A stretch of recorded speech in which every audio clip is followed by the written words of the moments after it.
deal so. Over the next 24 hours, US President Donald Trump is expected to impose what the White House is calling D-Day economic sanctions on Iran, an increasing shift from military might to economic warfare. Tehran's security chief says the move is happening because Washington has been backed into a corner in its war with Iran. And Iran's parliament speaker said the US has endangered the security of its regional allies for, quote, the sake of Israel. If Trump decides to take further action, our response, our retaliation will be seismic. First, we will tell all neighboring countries and countries around the world not to join the United States in its economic war.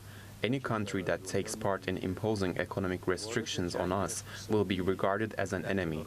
Of course, we will first negotiate with them. We will hold talks and tell them to step aside and distance themselves from the United States. But if they do not act, we will strike. But as Iran warns other countries not to side with Washington, the US president is returning to a familiar rhetoric. We stop them, they'll never have a nuclear weapon. They want to make a deal so badly. We don't even know if we want, because I view the Strait of Hormuz as an American territory right now. It's an American territory. Since the US-Iran war began in February, oil tanker traffic through the strait has been severely disrupted as Tehran restricts passage and Washington lifts and reimposes its naval blockade.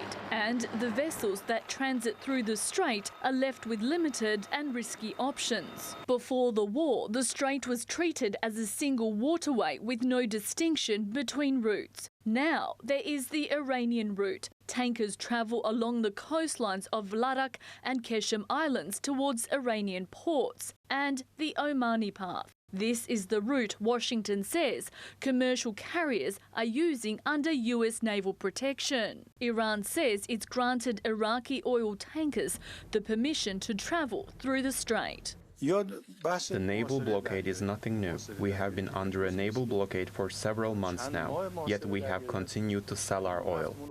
Trump has threatened economic consequences for any country that provides what he calls any type of lifeline to Iran. Kristina Simich, TRT World.